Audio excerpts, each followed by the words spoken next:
Hey everybody, Doug here from 2 Plus Tough, and thank you to Games Workshop for sending me out an advanced copy of Marathi, the first of the Broken Realms campaign books that are coming out. Now, I want to make it very clear that this book is pretty much broken into three different pieces. There's the main story arc, which has huge ramifications for the Age of Sigmar universe that I'm so happy to jump into.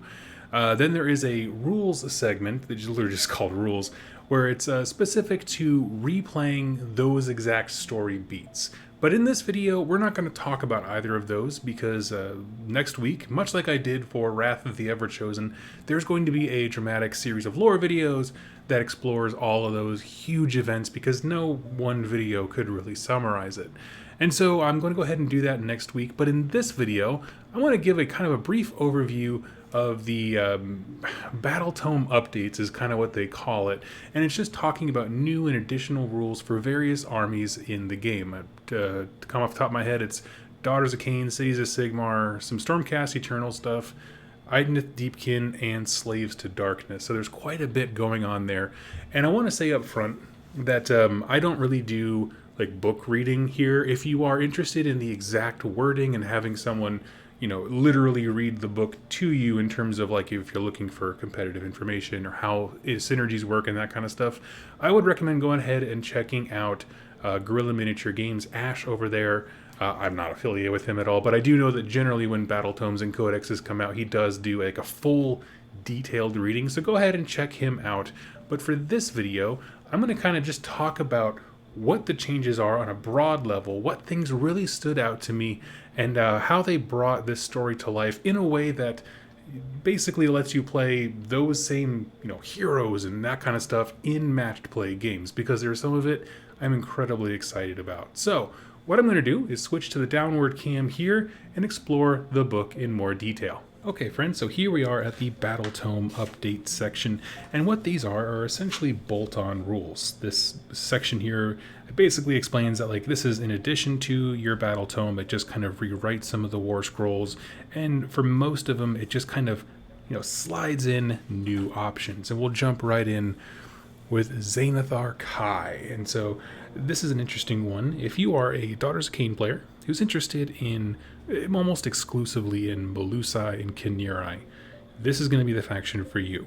Now there are 3 battalions, and these really do represent sort of like the core idea of this faction within the story that's earlier in the book, but they are of course match play legal. zainathar khai, the allegiance ability here is you're going to get +1 to the bravery characteristic of zainathar khai, Melusai, and Kinuri units. Now that's not super great, is it? But there are some cool things going on. See, you get a free artifact of power, so you get 1 in addition. And of course, if you take any battalions, you can take anything here or from the actual Daughters of Kain book. It just kind of stacks up. So if there are artifacts that you are looking to use in the on your games, absolutely jump in. The command ability is actually pretty interesting. Uses command ability once per phase. Pick a friendly zainathar khai Melusai unit or Harpy unit, so Kinuri, to fight, and that unit is wholly within 12 inches of a zainathar khai hero. If you do so, add 1 to the attack's characteristic, and that stays pretty much in line with a lot of what you see throughout Daughters of Kain, is just adding more and more attacks. And to me, what this really does is it allows heroes who don't have command abilities to do stuff. So if you wanted to do a full Melusai army, having the Medusa Lady or the Bloodwrack Shrine be able to do this because you're not thematically taking, the Slaughter Queen or something like that. So it's a lot of just kind of making sure you don't lose any options just because you want to take something like this. What's always funny is the command trait is, at the end of the combat phase, roll a dice for each enemy unit within 3 inches of the general. On a 5-up, that unit suffers D3 mortal wounds. And the reason I like that is thematically, in the context of the story, there's so much intensity around these heroes that people near them just their blood just bursts from their eyes and their brain ruptures out. It's pretty gnarly. Now going on to the 3 battalions here. They're interesting. They're all very different, and I like that, even though they're using a lot of the same units. The first one is the Viperic guard. So you have Marathi Kain and the Shadow Queen listed separately. We'll get to that in a hot sec. Then you also have, 1 to 2 of the Bloodwreck Medusa or Iron Scales, and 2 to 3 units of Blood Sisters or Blood Stalkers. So this is kind of like, you'll see this similar style of battalion in just about every army, where you have your big main hero, and then kind of their entourage with them, like their personal,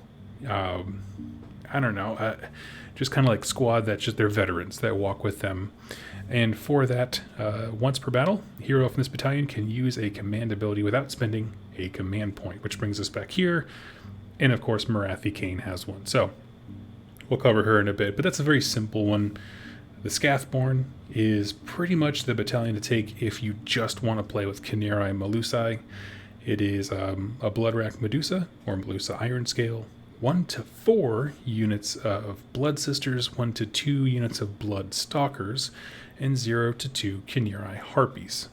Now, that's a pretty good thing. I mean, again, if you are someone who, like, that's just exactly what you want to play, have fun, go nuts. Thing is, the only benefit you get, aside from, fewer drops and an additional artifact, that kind of stuff, is you don't take battle shock tests for them. Now, what I'd appreciate, like I said, I don't know a ton about Daughters of Kain or Deepkin. Can someone tell me in the comments, is battle shock really an issue for Blood Sisters, Blood Stalkers, and Khanerai? Because I've only ever seen them taken in groups of 5, and I just don't see the value in it, but maybe there's something I'm missing. And last up is if you went full Bloodwrack Shrine. You have 2 Bloodwrack Shrines, 2 Blood Sisters or Blood Stalker units in any combination, and 2 Khanerai Harpies. This is a big old block of text. To simplify it, in your hero phase, you can pick a unit that is nearby, as many units as you want, within 6 inches of either of the shrines. And you can hurt them. Okay, so you can hurt your Blood Sisters, Blood Stalkers, or Khanerai. You kill one of them. For every Khanerai, the Harpies, that you kill, the Bloodwreck Shrine heals a wound. For every one of the Melusai, it's 2 wounds. And so the idea is basically you create like a meat shield for your Bloodwrack Shrines to go in there and just mess stuff up. Like I said, I don't know how killy they are. It was certainly a topic of discussion when I did my Daughters of Kain Star Collecting Box review. But that's up to you. That one's a very specific, I want to use Bloodwrack Shrine kind of thing. And now we're going to move on to sort of the main event of the book for sure, Marathi Kain and the Shadow Queen. Now, if you have not read the spoiler article that Games Workshop put out, essentially, and I won't go into lore reasons why, because I want that to be a surprise, because I'm very excited. It used to be that you would put small Marathi on the table, and then if she got hit enough or mad enough, she would turn into big Marathi. The way that this all works now is that you always put both on the table. They have individual point costs, however, they must always be taken together. And so the total between the two of them is 600 points. For what you get for that, they kind of follow the same general idea that they were before, which is that Small Marathi has a command ability, is a great wizard. Now she has 3 spells. She can cast and unbind 2 of them. And let's see, where is it at? Subtract 1 from hit rolls that target her. And also here, as a side note, add 1 to casting, dispelling, and unbinding rolls for this model. So she's awesome at that. Anytime that she suffers wounds, the tiny one, those wounds, without question, you get no option, actually transfer over to the big one. Okay? The big one, Ironheart of Kain, is the special rule. She can only take 3 wounds per turn. No questions. It goes through a lot of different wording about the different phases, if things happen, in between rounds, that kind of stuff. It addresses those things. But the core of the idea is you get both of these models, but she is the only one taking wounds. And you might ask yourself, why does Little Marathi even have a wound stat? It's 6, by the way. There are abilities that trigger off wounds in terms of if you roll a die, if you roll higher than that model's wound characteristic, that kind of stuff. So there are reasons why that stat exists, but it is almost utterly irrelevant because, again, you can't choose. It always goes to the big model, who of course has 12 wounds, and if you have ways to heal her, all it does is just make her ensure that she's alive till the last round. The War Scrolls are going to be up on the Games Workshop site, so I'm not going to go into too much detail on them. If you didn't know, this is actually the second time. The first time I went through this entire book in detail, and then the footage got corrupted and it didn't work. So this is what we have for right now.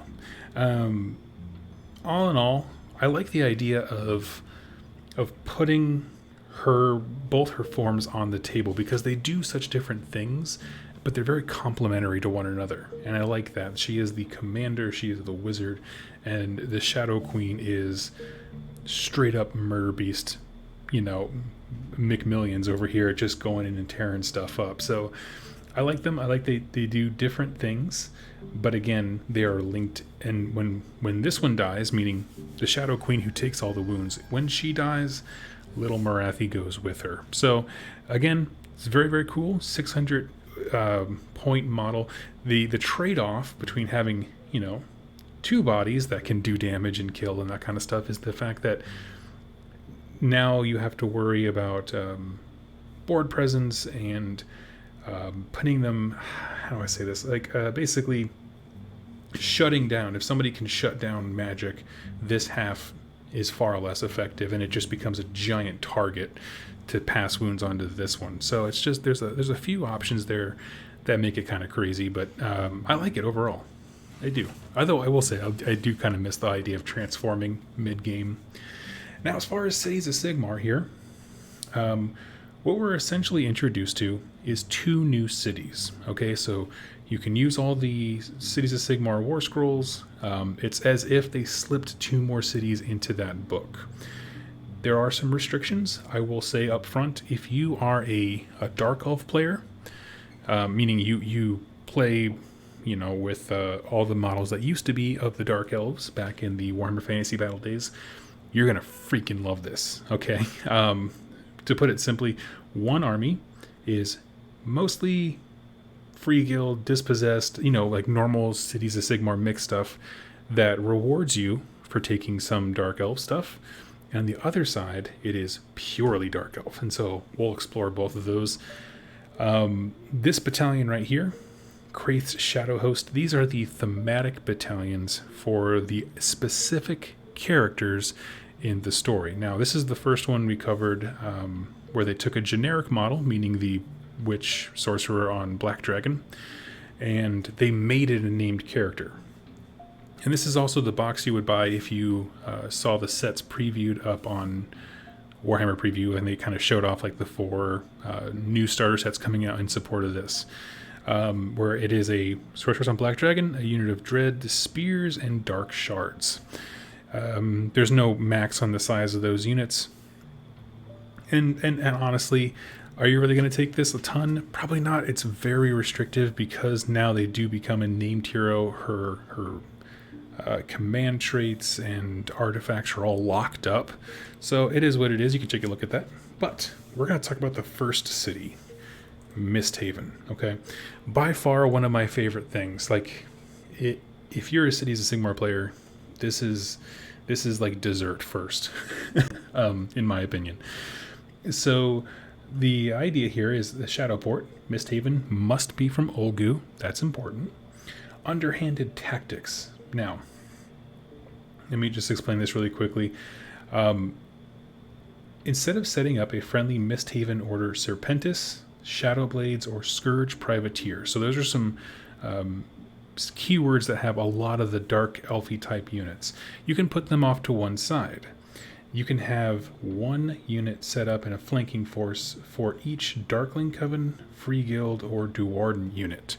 So this is the one I'm saying where if you already have Cities of Sigmar, maybe just go out and buy maybe one Dark Elf kit. It doesn't take much, for sure. And so you can start kind of building your collection that way. It's a great on-ramping, for expanding out that way. But essentially, at the end of every movement phase, you get the opportunity to bring one of those units that you put aside. So again, Order Serpentis, Shadowblades, or Scourge Privateers. And they can be just outside 9 inches of enemy units. Now, the reason I say that, and I actually missed one important note here, is it can only have up to 10 models. So you can't drop a brick of 30 dudes, boom, right there. However, there are some really cool uses for these because you can just kind of pull your opponent's attention away. So keep that in mind. I'm actually going to skip ahead to the command ability here because it's relevant to it. So it's called Shadowstrike. You can use this command ability once per turn after you set up a flanking force unit wholly within 12 inches of a friendly Misthaven hero. If you do so, you can move that unit up to D6 inches. It cannot run. I love that. To be honest with you, like, the idea of bringing a hero in, because remember, you could, Darkling Covens. Yeah, I mean, you can put some of these guys off on the side, and just if you time it right, you have the hero in the right place, you can rocket them forward. And I really appreciate that ability. The idea of, you spend a command point, you can only use it once per turn, for sure, but getting that D6 inches just really does assure a charge. And I went ahead and looked at the War Scrolls for the various units that you would probably do this with, and, you know, the banners give them +1 to their charge anyway, so all of this is just icing on the cake. And, you know, it's one that rewards you for still taking Free Guild and Duarden.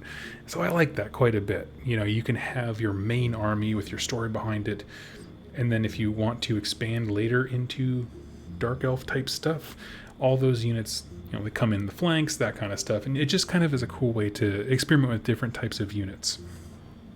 I'm going to back it up here, talk about one of my favorite things, and that is Misthaven narcotics. Essentially, this city is we're going to say a chemist's dream. It is a drug den.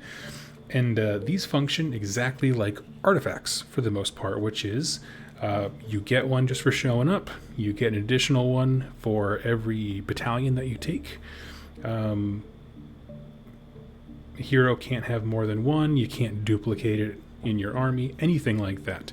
And what these are essentially once per game bonuses that you get, and then once they're done, they're done. Like I said, I'm not going to go through everything on these, but some of them that really stood out to me. When this narcotic is used until your next hero phase, the user can fly. This narcotic has no effect if the user has a mount. So that's important to know. That is a little restricting with the mount. However, my first thought when I saw this is that it's not tied to like a Dark Elf hero or any kind of keyword other than just being from this city.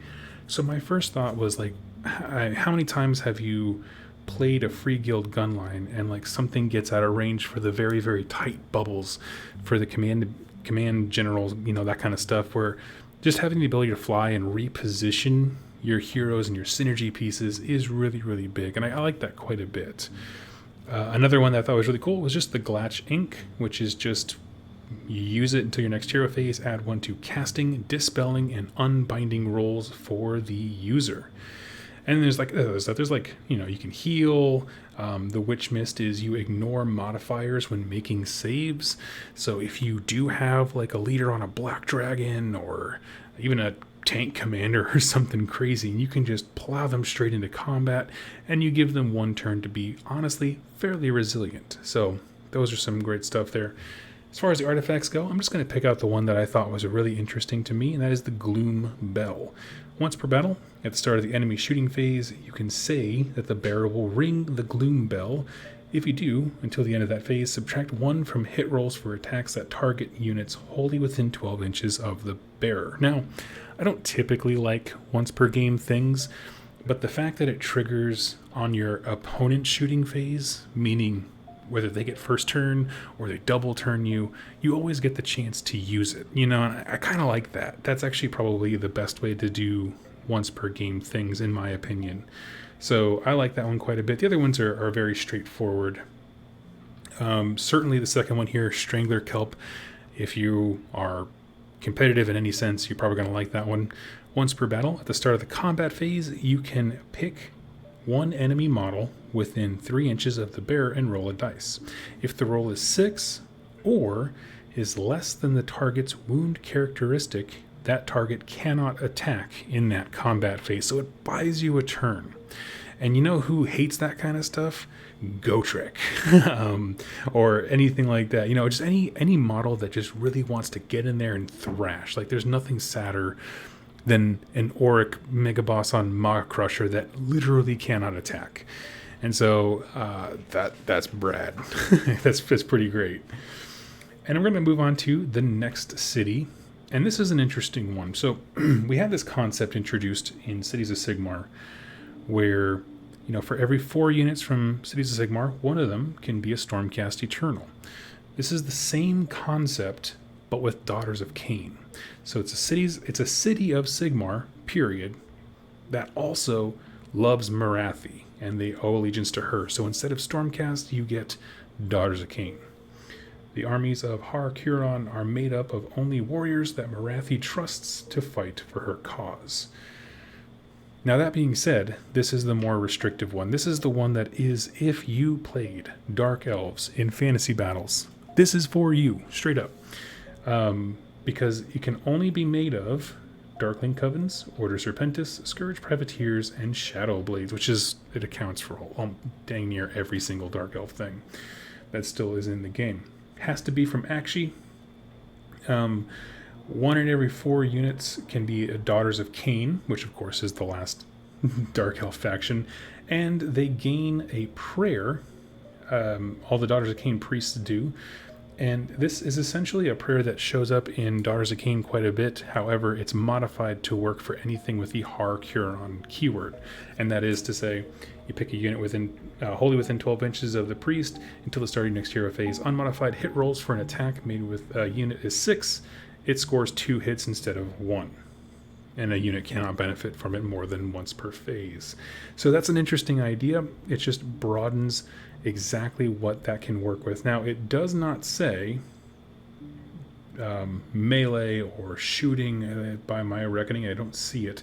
And, you know, some of these units, like the Dark Shards and Scourge Privateers, they can dish out a ton of attacks, especially the Scourge Privateers, because they can get a melee weapon in each hand, and it just ups the number of profiles they have. So there are some really cool things there. As far as command abilities go, you can use this command ability at the start of the battle shock phase. If you do so, pick 1 Har-Kuron unit wholly within 12 inches of this hero. 1 model in that unit is slain. However, in that phase, you do not need to take battle shock tests for Har-Kuron units wholly within 18 inches. So it's kind of like the Commissar from 40k, killing one of your own guys to make sure everybody else keeps morale up. I like that kind of stuff. Now I'm going to go ahead and just pick out some of the top things here. Like I said, I'm not going line by line, but I am trying to give you a sense of what these different flavors of factions are like. For me personally, the Murderous Zeal is the best. This general can attempt to use the incitement to murder, the prayer that we just talked about, in the same manner as a priest. If this general can already make this prayer, they can attempt to do it twice. So if you do bring, Daughters of Kain in you, and you have, Slaughter Queens and that kind of stuff, people who can do the prayer, that's awesome. But what I like about this is that it just opens up hero options for everything from Darkling Coven, Serpentis, Scourge Privateers. I like that. That makes me happy because it just gives options to people who maybe they don't want to bring any Daughters of Kain. They like everything else. They just love Scourge Privateers. But they still get to do the things, right? And I kind of like that. And then the next one next to it is Dark Adept, which is the same thing, but you become a wizard. You can do Arcane Bolt and Mystic Shield. And it's all cast in the same manner as a wizard. So I like that kind of stuff. Now, as far as the artifacts or relics, that kind of thing, there wasn't too much, honestly, that I loved outside of Trader's Banner. Subtract 1 from hit rolls for attacks made with missile weapons that target friendly units wholly within 12 inches of the bearer. So I like that one. That's pretty much the standout for me, just because I love debuffs that you can take with you. Like wherever this hero goes, it follows. It's not once per game, nothing like that. It just goes with them. So I think there's a lot of power in that. Down as far as the spell goes, it's funny, a lot of these are like recast of existing spells that we had before. Like for example, let's see, sap strength. Subtract 1 from hit rolls for attacks made by that unit until the start of your next hero phase. You target somebody and they get worse at shooting, and that does stack with the Trader's Banner. So you can have theoretically a -2 when it comes to shooting and -1 in melee. The Withering is also good. Casting value 7 until the next starting hero phase. Add 1 to wound rolls for attacks that target that unit. So you pick a guy and everyone gets better at killing him. Wonderful stuff, especially this, if you start stacking it with the incitement to murder. Obviously the +1 doesn't trigger, doesn't make exploding 6s, turn into exploding 5s, nothing like that. It just ups the damage output. And then my favorite here, I don't know how often it'll get used, but it's savage, is Vitriolic Spray has a casting value of 8. If cast, pick 1 enemy unit within 6 inches of the caster that is visible to them. Until the start of your next hero phase, that unit has a save characteristic of dash. That's it, straight up. You do not get to have armor. That's so nasty. I love it. The Stormcast Eternal stuff, I am going to level with you. There's not much here, okay? You essentially get, let me rephrase, let me put it this way. What this is really recreating is not so much a typical Stormcast army as it is talking about the specific factions that reside in Stormkeeps. If you're not familiar, all Stormcast Eternals are forged in Azir, but then as they went out amongst the realms, they started to establish cities and strongholds. And so, for example, like Hammerhall holds the Stormkeep of the Hammers of Sigmar, kind of a thing. Like it's their home base. Well, this is a way to create home base themed Stormcast. Okay. And to that end, they basically just have like rewritten, done versions of existing battalions. So there's not a whole lot of new stuff going on. And because the Stormkeep is usually surrounded by a city, they actually have the inverse, which is that for every 4 units of Stormcast, you can take 1 Cities of Sigmar unit. So I kind of like that. I think that's a pretty cool thing. Certainly makes it easier if you want to go between those 2 factions pretty easily. One thing that I do think is nice, and this is all over the place here, is for the longest time, a lot of folks, including myself, have been critical of the fact that Liberators just get outshined. Like, just straight up. Like, I mean, their only value is that they're cheap. So, what they did with this is basically this allegiance ability exists to make Liberators fun again, to put it really quickly. Essentially, if a Liberator did not move or it didn't come down from the heavens, being alternate deployment, that turn, you can add 1 to hit rolls for attacks made by that unit, and you can add 1 to save rolls. So if you get the Liberator with the shield and then a guy with a lantern behind him, buffing his armor save, all of a sudden you have a beefy wall that is hard to shift. So I like that quite a bit. Now, of course, you can get 1 in 4 units are Cities of Sigmar, but check this out. In addition, when you pick a unit to benefit from a command ability from Battletome Stormcast Eternals, you can treat those units as if they were Stormcast Eternal units. And the designer's note clarifies, so there's no question, the rule here allows you to use Stormcast Hero to issue commands to City of Sigmar units instead of, or as well as, Stormcast Eternals units. Note, you cannot use Cities of Sigmar heroes to issue commands to Stormcast Eternals, so that chain of command only flows one way. Stormcast Eternals guide the cities, not the other way around. But that is a really cool thing, and I'm sure somebody's going to come up with a great combination of command ability and Cities of Sigmar stuff that I haven't thought of quite yet. But I'm excited to see what comes of that, and I like that design idea. You splash in a couple units, pretty reserved, but they get to interact more. I approve, 100%. The battalions, honestly, there's only one I want to talk about. The top one here, Wardens of the Stormkeep, it's just a revised version of having all the bosses. They get you ways to get more command points, which is good, for sure. The bottom here, Stormkeep Patrol, is the thematic force within the story, like they're defending the city. And essentially the way this one works is after deployment, before the battle round starts for the first one, you get to redeploy this entire battalion. Essentially, you pick everybody up, you put the Lord Veritant in one place, and then everybody pops in around him. So instead of being... it's kind of like an alternate, like a middleman between putting them in a Zir type thing and leaving them on a table. Right? It's redeployment, not just an alternate deployment in the sky. I kind of like that because it just forces some things. They have to be outside 9 inches of the enemy, but 2 of the units can be judicators. So it's like they just want to sit there and light them up. That's cool.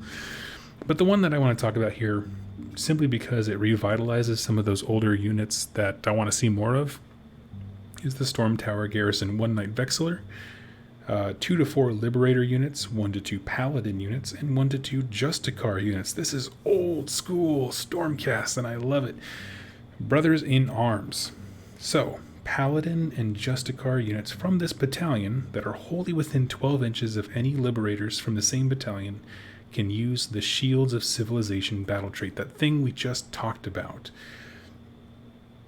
If you don't move until your next movement phase, you can add 1 to hit rolls for attacks made by those units, which does include the Judicator's bow, because it doesn't say ranged or melee or whatever. You can add 1 to their hit rolls and add 1 to their save rolls. Now, the save rolls are important for the Paladins because they're tanky. All of them, honestly, hit pretty well. They hit like Mack trucks if you let them. But the Judicators would probably benefit most from the +1 to hit rather than the save. So I like that one just because it just takes some time to be like, hey, what about those people who first bought Stormcast that maybe haven't bought everything under the sun since? If you are somebody who has those first, I guess, wave chamber of Stormcast, this I like it. It's something certainly I would build just because, I don't know, it's a great ability. You get a Stormcast Eternal Mega Battalion that you'll never see because it's like 10,000 points. And then the Venbrecht's Blackwatch is a carbon copy of that patrol thing I mentioned where you get to redeploy this battalion. But it's themed around the Venbrecht is the name of the Stormcast Eternal character within the context of this specific story.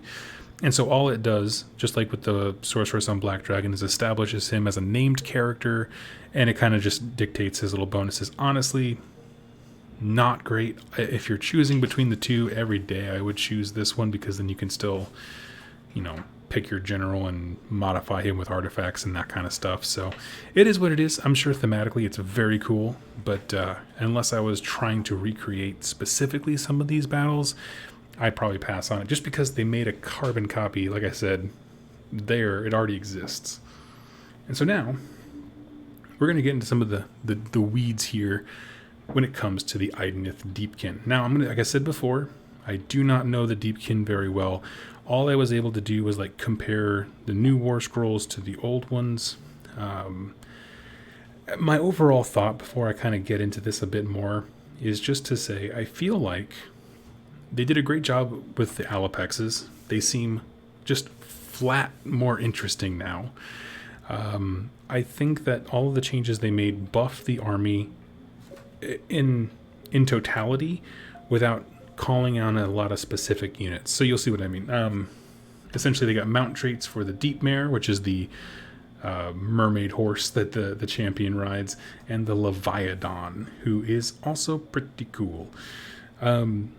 Kicking it off, and I'll come back to these once we have some context. The Alapex is really neat. Essentially, I looked at the attack profiles, both for missile and melee. They moved some numbers around. Nothing was changed drastically. If for every one that went down, I feel like one attack went up, or the to hit got better, that kind of stuff, where there wasn't anything massive changed about it. However, the abilities were completely redone, and I think there's a lot of life in those. So the first one here, Bloodthirsty Predators, add 1 to the attacks characteristic of this unit's ferocious bites, so the actual shark bites that does -2 rend and 2 damage. That's savage. Add one attacker it bites if it's within 3 inches of an enemy model that have lost any wounds or have had any wounds allocated to them, or is within 3 inches of an enemy unit that have had any models slain that turn. So it's attracted to blood. I like that. But to me, the cream of the crop here with the abilities is the Entangled. A unit that has been hit, just hit, doesn't have to wound, by any attacks made with the Retarius, I don't know how to pronounce that, net launcher, cannot make pile-in moves in the same turn. The net launcher, 4 attacks, hits on a 3, so something will likely hit. Wounds on a 3, -1 rend, and 1 damage. All you need to do, again, net launcher, I was looking at the wrong one. Sorry, 1 attack, 3's to hit, 3's to wound, no rend. 3 damage though, that's sweet. So you just need it to hit, okay?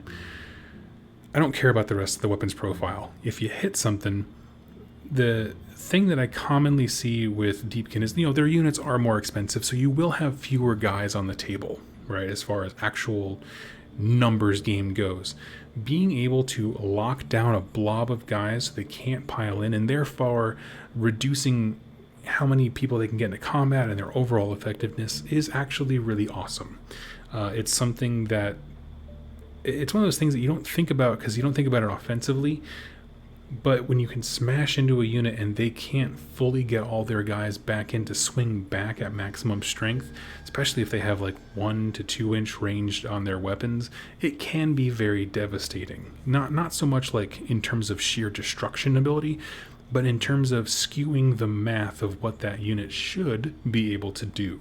And so I like that quite a bit. Moving on, we have new war scrolls for the Eidolons.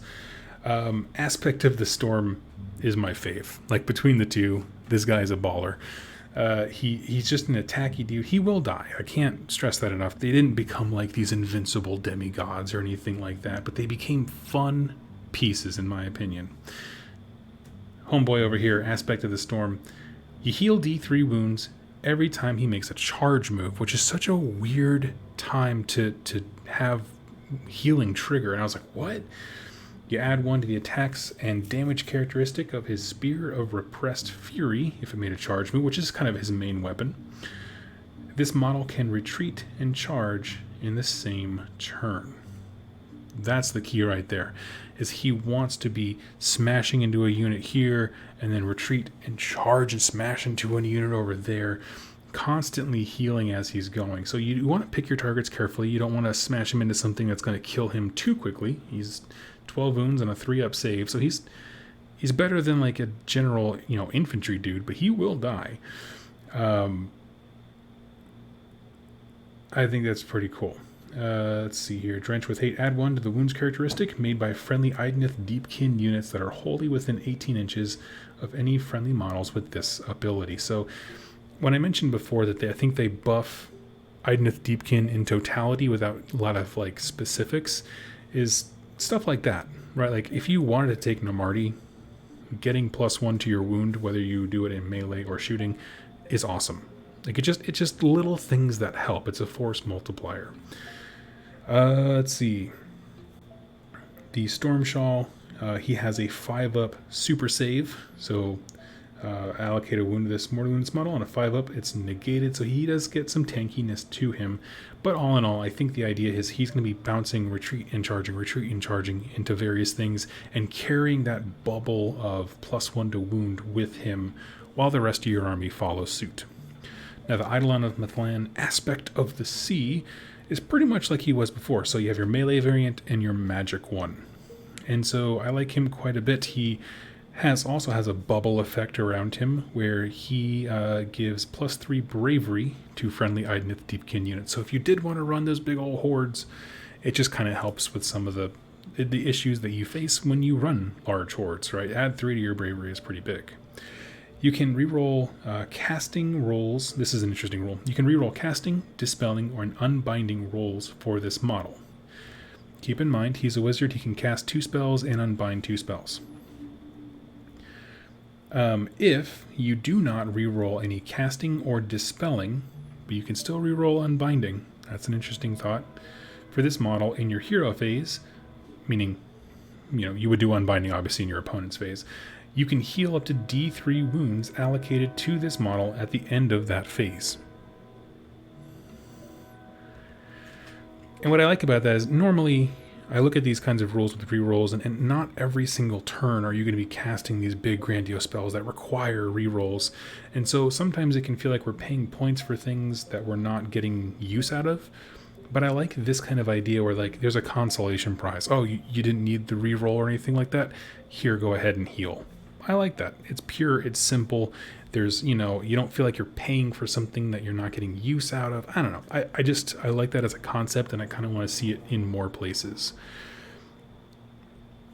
He also has the Storm Shawl for a 5-up save against wounds and mortal wounds. And to be perfectly honest, he has like a magic missile spell, Cloying Sea Mist. But to me, the more interesting thing is Tsunami of Terror. Casting value 7. If cast, pick up to D6 enemy units within 12 inches of the caster invisible to them, which is everything. That guy's like super tall. Until your next hero phase, subtract 1 from hit rolls for attacks made by those units and subtract 1 from their bravery. So I like that. I like this. These are debuffs that are mobile. Like I said, it doesn't say that they subtract 1 from hit rolls against this target. It's any unit. So again, another example of, we're buffing the entire army without calling out anything in particular. Lastly, for them are the Leviathans. These guys are pretty cool. They just kind of tuned it up and made it do what it's supposed to do, if I'm perfectly honest with you. This thing starts the board, 16 wounds with a 2-up save. Obviously, you can get, Arcane Shield, or Mystic Shield. And he's a baller, okay? Like his, Massive Sighting Fins, or do 4 damage at the start. Crushing Jaws, hits on a 2-up, and wounds on a 2. Does -2 rend and 3 damage. But what's interesting is that his save changes with his damage profile. So once he starts, all they have to do is puncture through those first, it's 9 wounds, right? 0 to 8, he operates at peak efficiency. But once he gets through that, things start to degrade fairly rapidly. But I love that. He's hammering into the line, and it will take a lot of work to get him down those first few profiles, and I love it.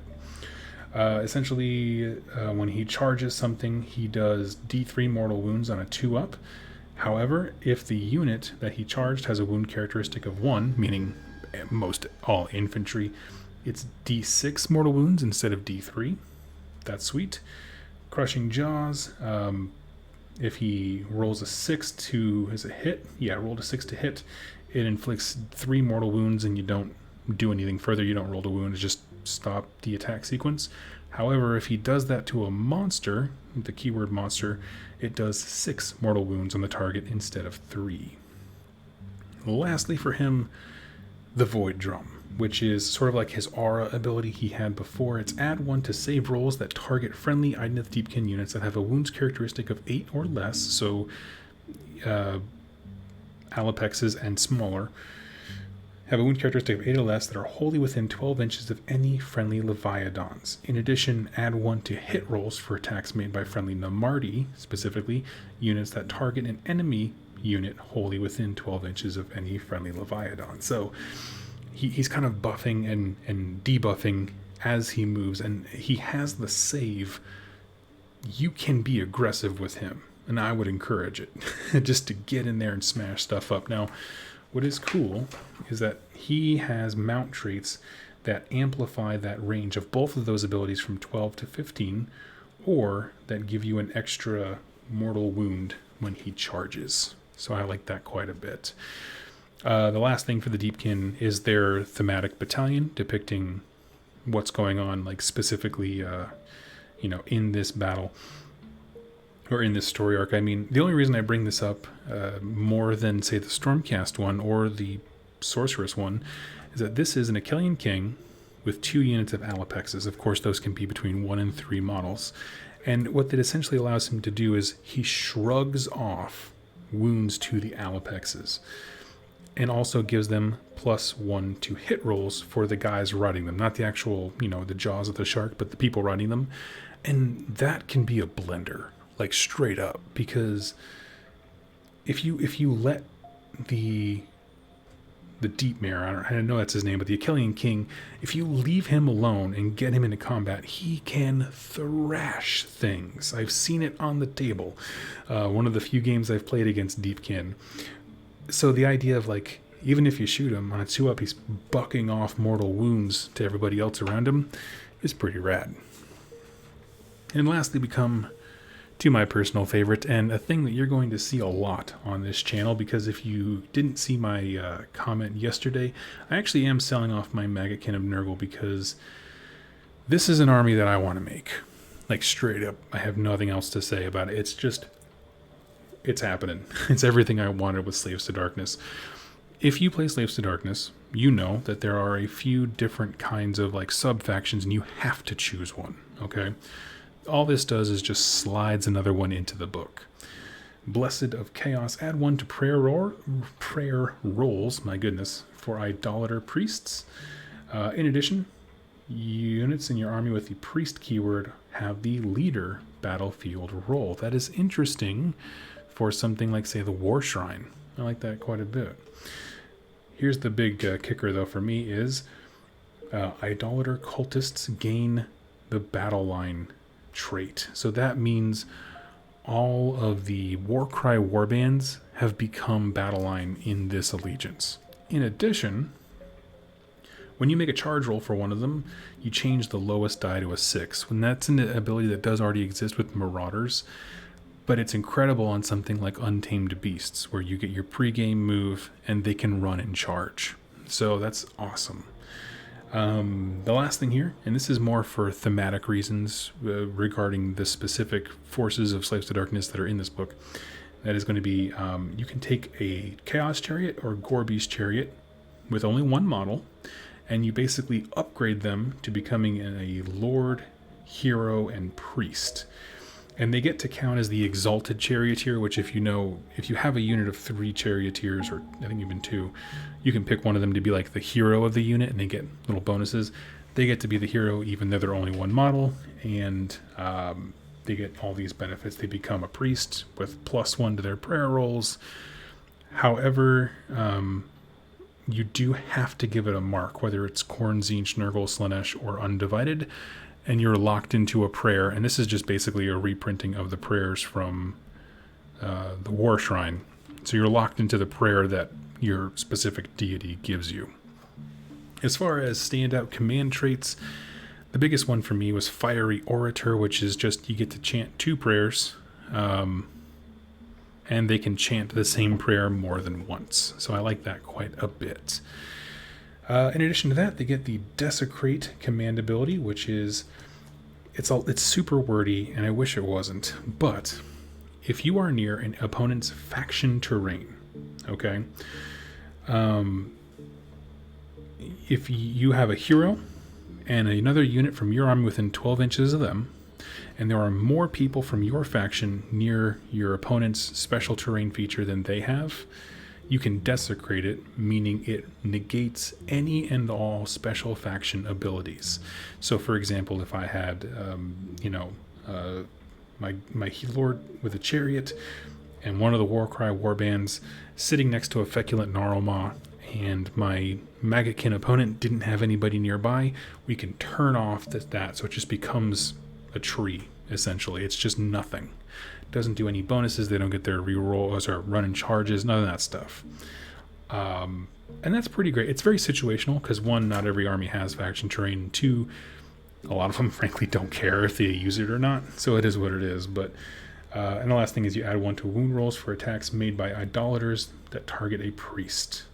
So they're hunting down, in their minds, heretics, anyone who's not worshiping the dark gods, and I thought that was rad. Now I'm going to go ahead and wrap up here with, honestly, this is their thematic chariot. This is their thematic battalion to represent the named character here. It's not super good, except for the command trait where he can pick a Slaves to Darkness unit wholly within 18 inches, and you add 1 to hit rolls. There's a lot of rerolls in this faction, but not as many like just straight pluses. So that's pretty cool. You could give him a +1 and a reroll if you do the Khorne variant of this guy. As far as my thoughts on like the book as a whole, I think the real winners, in my opinion, were definitely Cities of Sigmar players, because you got a few different options. You can now jump into a Stormcast Eternal army. You can start bringing in Daughters of Kain in the same way. You can expand with more Dark Elf stuff through Misthaven. I think they really won. Thematically, I gotta go with my boys at Chaos. It's funny. So I put out a challenge on Instagram, I think it was like a week and a half ago, where I said, hey, listen, everybody, make me a Slaves to Darkness themed army, okay? And I want to build it and play it. Most effective it can be. But then like 2 days after I put that out there, I got this and I was like, oh, like the hurdle for many people was filling out battle line. And I was like, oh, like this is incredible. I love it so much. And so I'm definitely going to be building this. And so that's kind of my next project. Like I said, I don't know quite enough about Daughters of Kain or Idoneth Deepkin. If you are a player of either of those factions, please in the comments down below, tell me your thoughts on these kinds of things. Like obviously I didn't go into too much detail, but I think giving Daughters of Kain more options to exist in other factions and focus on Melusai and Kniari is really, really good. I don't think that those are like super crazy good rules in terms of what's the name of the place called? Zainathar Khai. I don't think they're like sweeping, but they do give you some battalions to really focus on those specific units if that's something you like. As far as Misthaven goes, Misthaven with the drugs is pretty cool. But I also love the ability to pop up units of, Order Serpentis, Shadowblades, and Scourge Privateers, up to 10 models. You can just pop them up, and of course, remember, you can do things, because it's 1 and 4, you could pop up the Scourge Privateer, like Captain Guy, and a unit of 10, so he can buff them, that kind of stuff. You can go crazy with it. And yeah, Shadowstrike, letting you move up D6 and dash after that is pretty awesome. What I like is that this focus on debuffs when it comes to anything Dark Elfy is my favorite. Like that's just what they should be. Right? It feels right. I'll be honest with you. With the exception of giving new life to the first release of Stormcast stuff, the Liberators, Paladins, and Judicators, there's nothing here that interests me for Stormcast. Now, those are big positives to me, because I hate when if you feel like parts of your collection are irrelevant, even though they're only like 4 years old, and you still got like 15-year-old, Reagan era Skaven models that are like super good in the rules but have terrible models.